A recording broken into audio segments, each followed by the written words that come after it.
ବନ୍ଧୁ ମହାଭାରତରେ 6 ଜଣଙ୍କ ନାମ 100 ଅକ୍ଷରରୁ ଆରମ୍ଭ। ଆସନ୍ତୁ ଜାଣିବା ଗାୟକଙ୍କ କଣ୍ଠରୁ। ଭୂତ ଭବିଷ୍ୟତ ବର୍ତ୍ତମାନ ଜଣେ ହେଲେ ସଞ୍ଜୟ କୁମାର ପଣ୍ଡା ନା ଧୃତରାଷ୍ଟ୍ରଙ୍କର ଠିକ ଅଛି।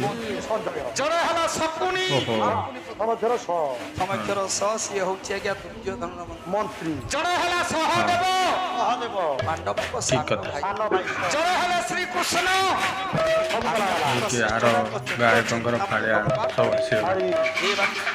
ଆଉ ଜଣେ ହେଲା ଗୋଟେ ପଶୁ ସେ ପଶୁ ହଉଛି ଆଜ୍ଞା ଆପଣ ମାନଙ୍କର ଶୃଗାଳ ଆଉ ଗୋଟେ ପକ୍ଷୀ ସେ ପକ୍ଷୀ ନା ହଉଛି ଆପଣ ମାନଙ୍କର ଶାଗୁଣା ପ୍ରଥମ ଅକ୍ଷର ଆଜ୍ଞା ଏ ଭୂତ ଭବିଷ୍ୟତ ବର୍ତ୍ତମାନ କଥା ଜାଣନ୍ତି।